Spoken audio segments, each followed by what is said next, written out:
भारत माता की। भारत माता की। केंद्रीय मंत्रिमंडल के मेरे सहयोगी मनोहर लाल जी, धर्मेंद्र प्रधान जी, तोखन साहू जी, डॉक्टर सुकांता मजूमदार जी, हर्ष मल्होत्रा जी, दिल्ली के उपराज्यपाल विनय कुमार सक्सेना जी, संसद में मेरे सभी साथीगण, विधायकगण और मेरे प्यारे भाई और बहनों, आप सभी को साल 2025 की बहुत बहुत शुभकामनाएं।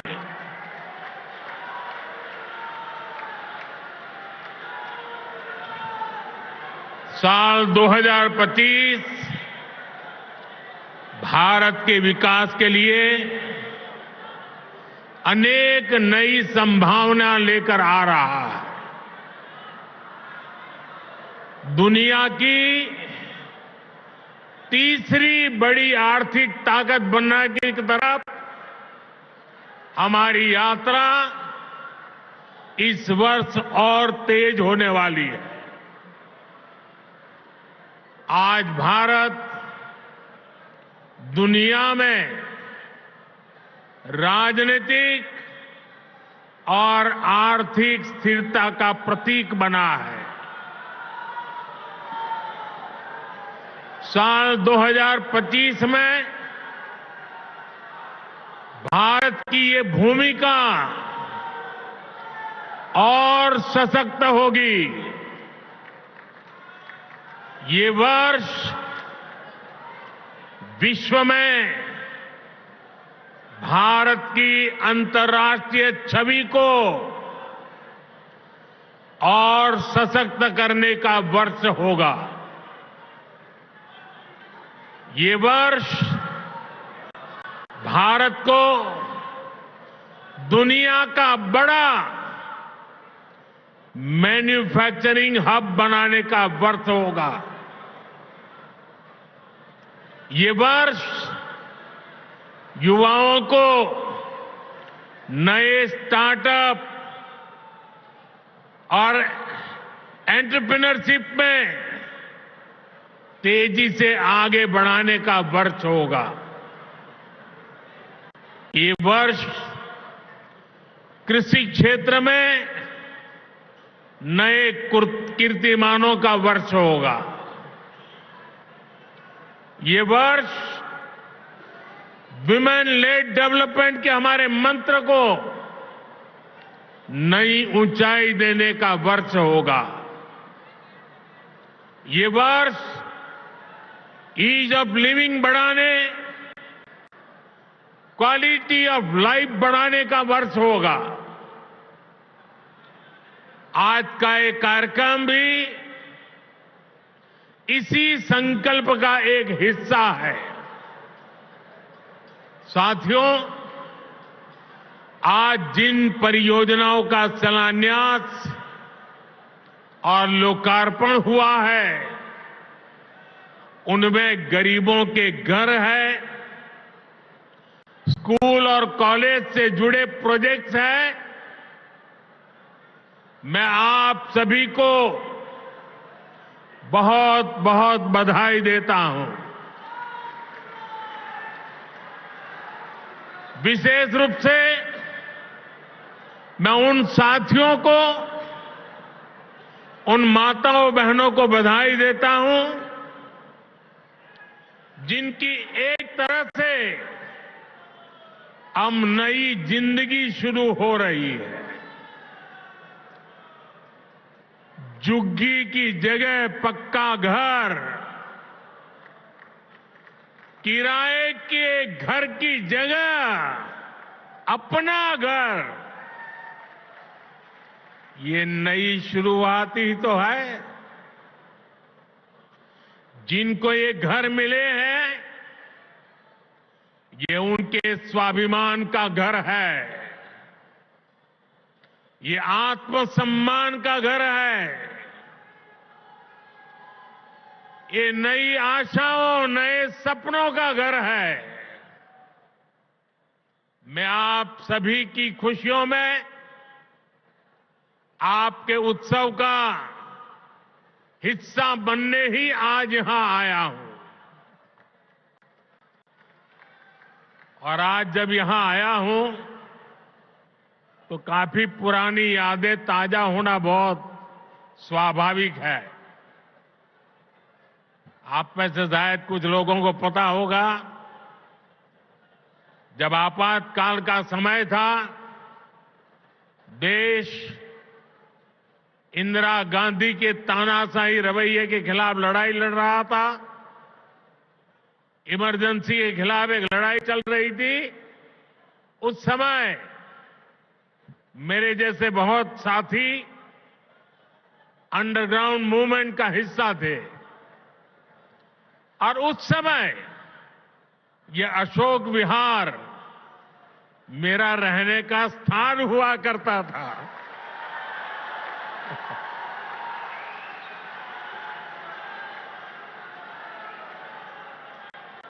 और इसलिए आज अशोक विहार में आते ही बहुत सारी पुरानी यादें ताजा होना बहुत स्वाभाविक है। साथियों, आज पूरा देश विकसित भारत के निर्माण में जुटा है। विकसित भारत में देश के हर नागरिक के पास पक्की छत हो, अच्छे घर हो, ये संकल्प लेकर हम काम कर रहे हैं। इस संकल्प की सिद्धि में दिल्ली का बहुत बड़ा रोल है। इसलिए भाजपा की केंद्र सरकार ने झुग्गियों की जगह पक्का घर बनाने का अभियान शुरू किया। 2 साल पहले भी मुझे कालकाजी एक्सटेंशन में झुग्गियों में रहने वाले भाई बहनों के लिए 3000 से अधिक घरों के शुभारंभ का अवसर मिला था।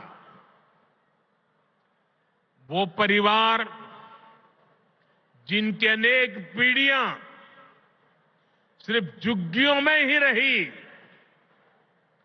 जिनके सामने कोई उम्मीद नहीं थी, वे पहली बार पक्के घरों में पहुंच रहे हैं। तब मैंने कहा था कि ये तो अभी शुरुआत है। आज यहां और 1500 घरों की चाबी लोगों को दी गई है। ये स्वाभिमान अपार्टमेंट्स गरीबों के स्वाभिमान को, उनकी गरिमा को बढ़ाने वाले हैं। थोड़ी देर पहले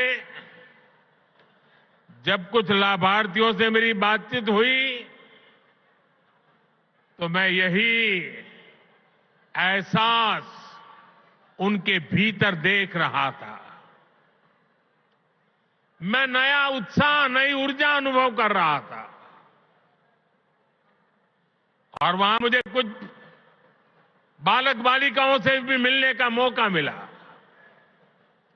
ऐसा लग रहा था कि वह स्वाभिमान अपार्टमेंट की ऊंचाई जो है ना, उससे भी ऊंचे उनके सपने में देख रहा था।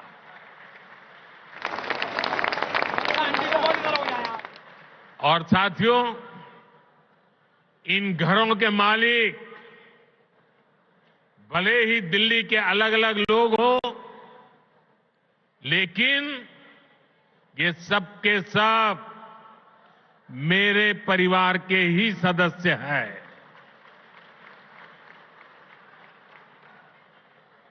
साथियों, देश भली भांति जानता है कि मोदी ने कभी अपने लिए घर नहीं बनाया।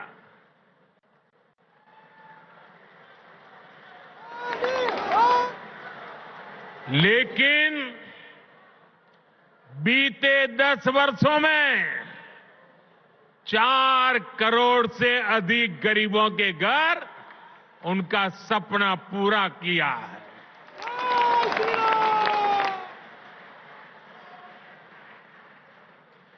मैं भी कोई शीश महल बना सकता था,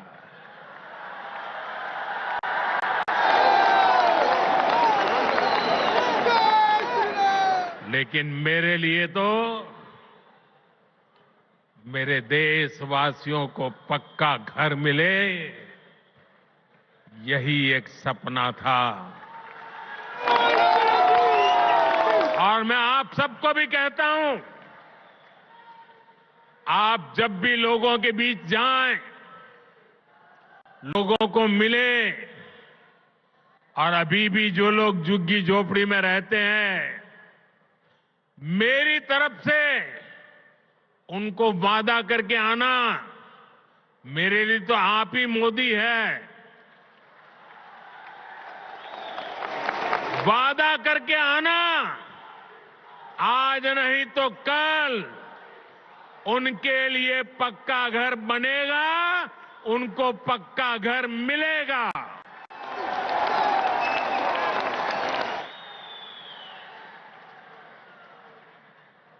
गरीबों के इन घरों में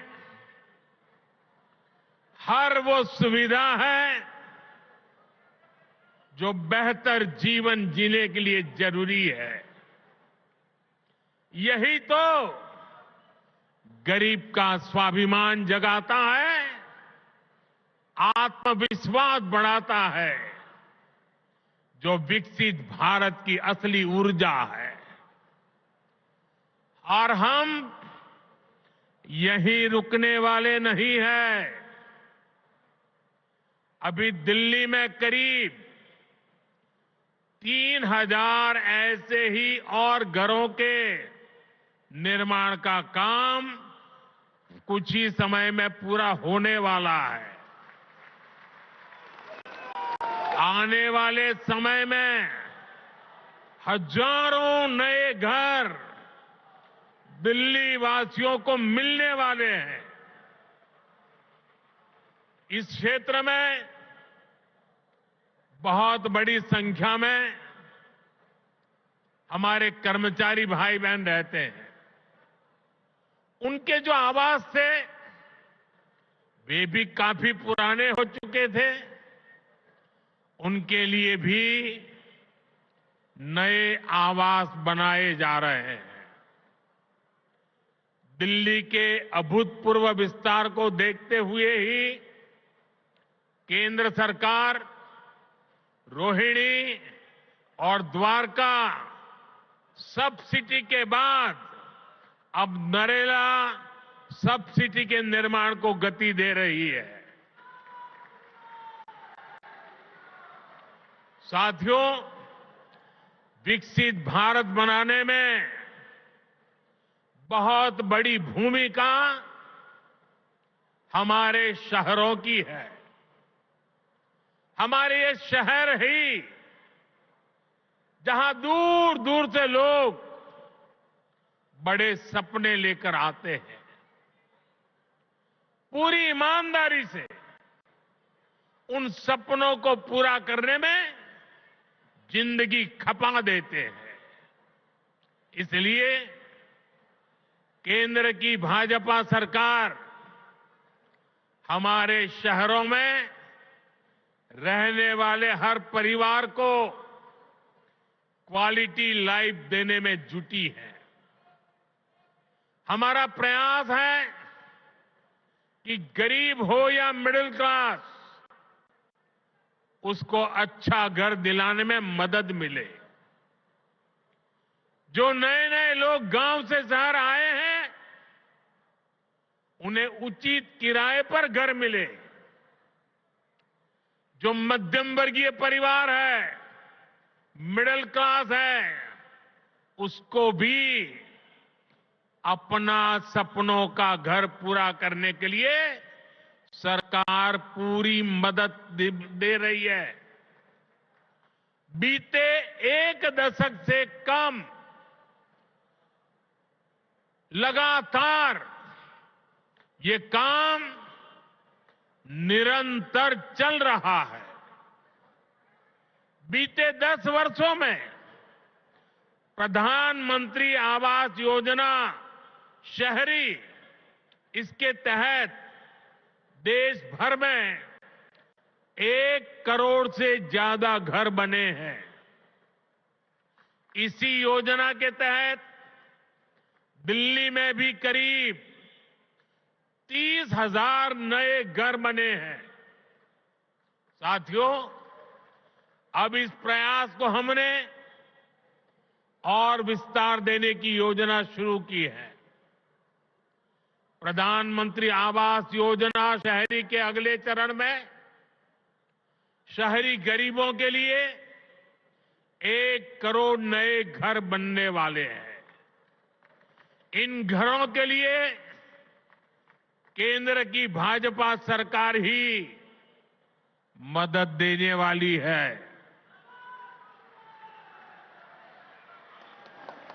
साल में जिनकी आय 9 लाख रुपए से कम है, उन परिवारों को इस योजना का विशेष फायदा होगा। केंद्र सरकार मिडिल क्लास परिवारों को, मध्यम वर्ग परिवारों का घर का सपना पूरा करने के लिए होम लोन के ब्याज में बहुत बड़ी छूट दी रही है। वो पैसे सरकार दे रही है। साथियों, हर परिवार का सपना होता है कि उसके बच्चे अच्छे से पढ़ें, अच्छे से सीखें और अपने पैरों पर खड़े हो। देश में अच्छे स्कूल कॉलेज हो, यूनिवर्सिटीज हो, अच्छे प्रोफेशनल संस्थान हो, इस पर भाजपा सरकार द्वारा बहुत जोर दिया जा रहा है। हमें सिर्फ बच्चों को पढ़ाना ही नहीं है, बल्कि वर्तमान और भविष्य की जरूरतों के लिए नई पीढ़ी को तैयार भी करना है। नई नेशनल एजुकेशन पॉलिसी में इसी बात का ध्यान रखा गया है। नई राष्ट्रीय शिक्षा नीति गरीब परिवार का बच्चा हो, मध्यम परिवार के संतान हो, उनको नए अवसर देने वाली नीति को लेकर चलता है। हमारे देश में मध्यम वर्ग परिवार के बच्चे हो, गरीब परिवारों के बच्चे हो, उनके लिए डॉक्टर बनना, इंजीनियर बनना, बड़ी अदालत में खड़े होकर के वकालत करना, ये सारे सपने उनके भी होते हैं। लेकिन मध्यम वर्ग के परिवार के लिए अंग्रेजी माध्यम की स्कूल में बच्चों को पढ़ाना आसान नहीं होता है। गरीब के लिए बच्चों को अंग्रेजी में शिक्षा देना मुश्किल होता है। अगर मेरे मध्यम वर्ग के बच्चे, मेरे गरीब परिवार के बच्चे क्या अंग्रेजी के अभाव में डॉक्टर इंजीनियर नहीं बन सकते हैं क्या? क्या उनका डॉक्टर इंजीनियर बनने का सपना पूरा होना चाहिए कि नहीं होना चाहिए? और इसलिए आजादी के इतने सालों तक काम नहीं हुआ, वो आपके इस सेवक ने कर दिया है। अब वो अपनी मातृभाषा में पढ़ करके डॉक्टर भी बन सकता है, इंजीनियर भी बन सकता है और बड़ी से बड़ी अदालत में मुकदमा भी लड़ सकता है। साथियों, देश की शिक्षा व्यवस्था को बेहतर बनाने में सीबीएसई की बड़ी भूमिका है। इसका दायरा निरंतर बढ़ रहा है। इसको देखते हुए ही सीबीएसई का नया भवन बनाया है। इससे आधुनिक शिक्षा का विस्तार करने में, परीक्षा के आधुनिक तौर तरीकों को अपनाने में मदद मिलेगी। साथियों, उच्च शिक्षा के मामले में दिल्ली यूनिवर्सिटी की प्रतिष्ठा भी लगातार मजबूत हो रही है और ये मेरा सौभाग्य है, मुझे भी दिल्ली यूनिवर्सिटी का विद्यार्थी रहने का सौभाग्य मिला। हमारा प्रयास है कि दिल्ली के युवाओं को यहीं पर उच्च शिक्षा के ज्यादा से ज्यादा अवसर मिले। आज जिन नए परिसरों का शिलान्यास किया गया है, इससे हर वर्ष सैकड़ों नए साथियों को डीयू में पढ़ाई का अवसर मिलेगा। डीयू के पूर्वी कैंपस और पश्चिमी कैंपस का इंतजार लंबे समय से हो रहा था। अब ये इंतजार खत्म होने जा रहा है। सूरजमल विहार में पूर्वी कैंपस और द्वारका में पश्चिमी कैंपस पर अब तेजी से काम होगा। वहीं नजफगढ़ में वीर सावरकर जी के नाम पर नया कॉलेज भी बनने जा रहा है। साथियों, एक तरफ दिल्ली में शिक्षा व्यवस्था के लिए केंद्र सरकार के प्रयास है, वहीं दूसरी तरफ यहां की राज्य सरकार का कोरा झूठ भी है। दिल्ली में जो लोग राज्य सरकार में पिछले 10 साल से उन्होंने यहां की स्कूली शिक्षा व्यवस्था को बहुत नुकसान पहुंचाया है। हालात ये है कि समग्र शिक्षा अभियान के तहत जो पैसे भारत सरकार ने दिए, ये दिल्ली में ऐसी सरकार बैठी है जिसको दिल्ली के बच्चों के भविष्य की परवाह नहीं है। जो पैसे शिक्षा के लिए भारत सरकार ने दिए, आधे पैसे भी पढ़ाई के लिए खर्च नहीं कर पाए लोग।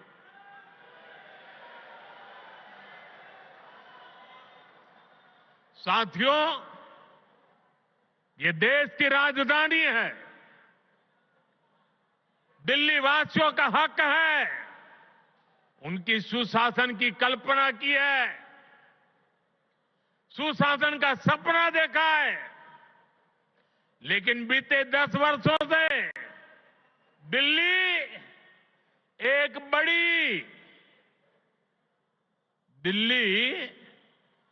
एक बड़ी आपदा से घिरी है।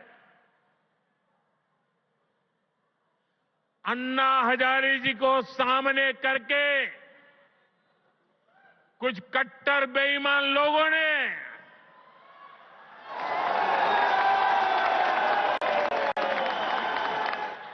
दिल्ली को आपदा में धकेल दिया। शराब के ठेकों में घोटाला, बच्चों के स्कूल में घोटाला, गरीबों के इलाज में घोटाला, प्रदूषण से लड़ने के नाम पर घोटाला, भर्तियों में घोटाला। ये लोग दिल्ली के विकास की बात करते थे, लेकिन ये लोग आप आपदा बनकर दिल्ली पर टूट पड़ी है। ये लोग खुलेआम भ्रष्टाचार करते हैं और उसका महिमा मंडन भी करते हैं। एक तो चोरी, ऊपर से सीना जोरी।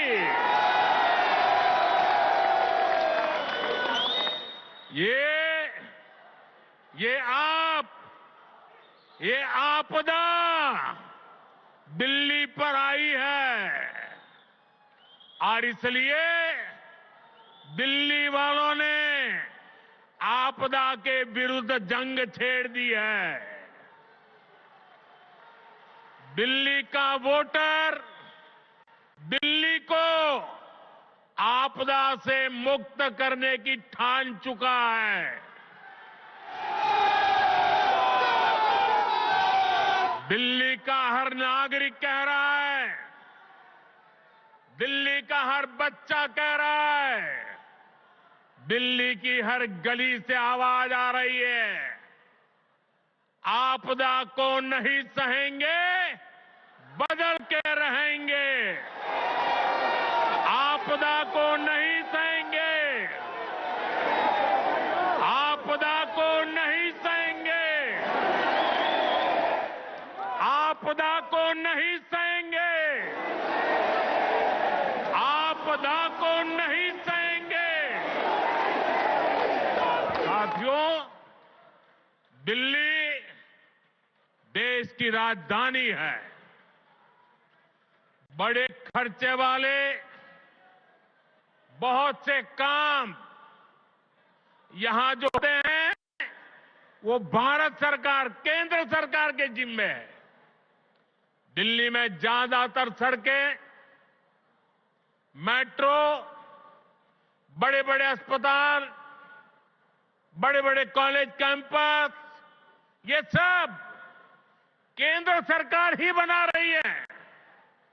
लेकिन यहां की आपदा सरकार के पास जिस भी काम का दायित्व है उस पर भी यहां ब्रेक लगी हुई है। दिल्ली को जिस आपदा ने घेर रखा है उसके पास कोई विजन नहीं है। ये कैसी आपदा है? इसका एक और उदाहरण हमारी यमुना जी है। यमुना नदी, अभी मैं ये स्वाभिमान फ्लैट के लाभार्थियों से बात कर रहा था यहां आने से पहले, तो ज्यादातर वो इस उत्तरी क्षेत्र के रहने वाले थे। तो मैंने उनको पूछा छठ पूजा कैसी रही। उन्होंने कहा साहब, सर पे हाथ फोड़ के कह रहे थे, साहब यमुना जी का हाल इतना खराब हुआ, अब हम तो छठ पूजा क्या करें, इलाके में ऐसा छोटा मोटा करके हम मां की क्षमा मांग लेते हैं। हर दिल्ली वासी को यमुना जी का स्थिति, साथियों आज 10 साल बाद ये कह रहे हैं, और बेशर्मी देखो, लाज शर्म का नामो निशान नहीं। ये कैसी आपदा? ये कह रहे हैं यमुना की सफाई से वोट नहीं मिलते। अरे वोट नहीं मिलेंगे तो क्या यमुना को बेहाल छोड़ देंगे? यमुना जी की सफाई नहीं होगी तो दिल्ली को पीने का पानी कैसे मिलेगा? इन लोगों की करतूतों की वजह से ही आज दिल्ली वालों को गंदा पानी मिलता है। इस आपदा ने दिल्ली वालों के जीवन को टैंकर माफिया के हवाले कर दिया है। ये आपदा वाले रहेंगे तो भविष्य में दिल्ली को और भी विकराल स्थिति की तरफ ले जाएंगे। साथियों, मेरा ये निरंतर प्रयास है कि देश के लिए जो भी अच्छी योजनाएं बन रही हैं, उनका लाभ मेरे दिल्ली के भाई बहनों को भी मिले। केंद्र की भाजपा सरकार की योजनाओं से गरीब और मध्यम वर्ग को सुविधाएं भी मिल रही हैं और पैसे भी बच रहे हैं। साथियों, केंद्र की भाजपा सरकार बिजली का बिल 0 कर रही है और इतना ही नहीं, बिजली से कमाई के अवसर भी दे रही है। पीएम सूर्य घर मुफ्त बिजली योजना से हर परिवार आज बिजली उत्पादक बन रहा है। भाजपा सरकार हर इच्छुक परिवार को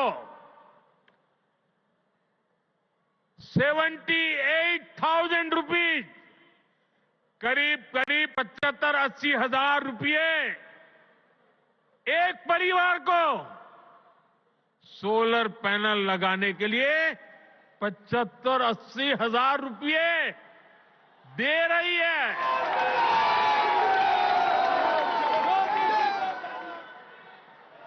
अभी तक देश भर में करीब 7.5 लाख घरों की छत पर पैनल लग चुके हैं।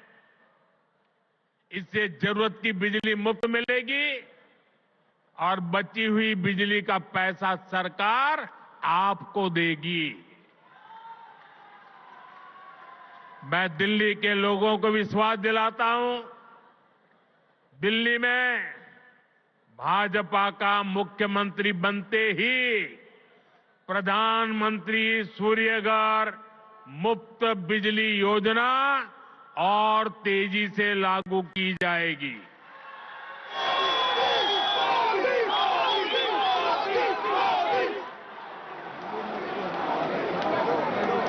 साथियों, आज दिल्ली के करीब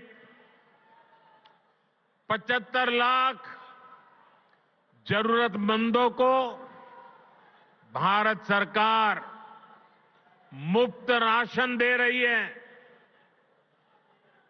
एक देश एक ration card, one nation one ration card योजना ने दिल्ली के लोगों की बड़ी मदद की है। वरना कुछ साल पहले तक तो दिल्ली में राशन कार्ड बनाना तक मुश्किल था। पुराने अखबार निकाल के देखिए क्या क्या होता था। आपदा वाले तो राशन कार्ड बनाने में भी घूस लेते थे। आज घूसखोरी का रास्ता भी बंद हुआ है और राशन के खर्च में भी बचत हो रही है। साथियों, दिल्ली के गरीब हो, मध्यम वर्गीय परिवार हो, उनको सस्ती दवाएं मिले, इसके लिए करीब 500 जन औषधि केंद्र यहां दिल्ली में बनाए गए हैं। इन केंद्रों पर 80% से अधिक डिस्काउंट पर दवाएं उपलब्ध है। 100 रुपये की दवाई 15 रुपया 20 रुपये में मिलती है। इन सस्ती दवाओं से दिल्ली के लोगों को हर महीने हजारों रुपये की बचत हो रही है। साथियों, मैं तो दिल्ली वालों को मुफ्त इलाज की सुविधा देने वाली आयुष्मान योजना का भी लाभ देना चाहता हूं। लेकिन आपदा सरकार को दिल्ली वालों से बड़ी दुश्मनी है। वे पूरे देश में आयुष्मान योजना लागू है, लेकिन इस योजना को आपदा वाले यहां लागू नहीं होने दे रहे। नुकसान दिल्ली वालों को उठाना पड़ रहा है। और सबसे बड़ी बात, हमारे दिल्ली के व्यापारी देश भर में जाते आते रहते हैं, दिल्ली के प्रोफेशनल देश भर में जाते आते रहते हैं, दिल्ली के नौजवान देश भर में जाते आते रहते हैं, घूमने फिरने जाते हैं। हिंदुस्तान के किसी कोने में गए और कुछ हो गया, अगर आयुष्मान कार्ड होगा तो कार्ड वहां पर भी आपकी ट्रीटमेंट की गारंटी बन जाएगा। लेकिन ये लाभ दिल्ली को नहीं मिल रहा है, क्योंकि दिल्ली की आपदा सरकार आपको आयुष्मान से जोड़ नहीं रही है। और इसलिए हिंदुस्तान में कहीं गए, कुछ हो गया, ये मोदी चाहते हुए भी आपकी सेवा नहीं कर पाता है, ये आपदा के पाप के कारण। साथियों, भाजपा सरकार 70 साल की आयु के ऊपर के बुजुर्गों को भी आयुष्मान योजना के दायरे में ले आई है। किसी भी परिवार का 70 साल से ऊपर का व्यक्ति, अब उनके बच्चों को उसकी बीमारी की चिंता नहीं करनी पड़ेगी, ये आपका बेटा उनकी चिंता करेगा। लेकिन मुझे बड़े दुख के साथ कहना पड़ रहा है कि बेटा दिल्ली के बुजुर्गों की कितनी सेवा करना चाहे, लेकिन आपदा वालों ने दिल्ली के बुजुर्गों को उस सेवा से वंचित कर दिया है, फायदा नहीं ले पा रहे हैं। आपदा वालों का स्वार्थ, आपदा वालों की जीत, आपदा वालों का अहंकार आपके जीवन से वो ज्यादा बड़ा मानते हैं। साथियों, दिल्ली के लोगों के लिए भारत सरकार पूरी संवेदनशीलता से काम कर रही है।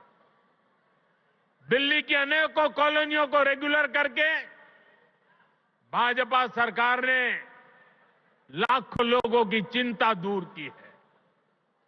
लेकिन यहां की आपदा सरकार ने, यहां की राज्य सरकार ने उन्हें आपदा का शिकार बना डाला। केंद्र की भाजपा सरकार लोगों की मदद के लिए स्पेशल सिंगल विंडो कैंप चला रही है, लेकिन आपदा सरकार इन कॉलोनियों में पानी की, सीवर की सुविधाएं तक ठीक से नहीं दे रही है। इसके चलते लाखों दिल्ली वासियों को बहुत परेशानी हो रही है।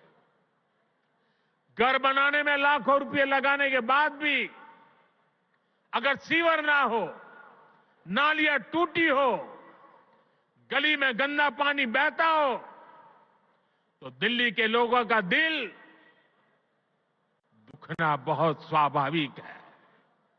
जो लोग दिल्ली के लोगों से विश्वासघात करके, झूठी कस्में खाके अपने लिए शीश महल बनवा लेते हैं, उनसे जब यह आपदा जाएगी और भाजपा आएगी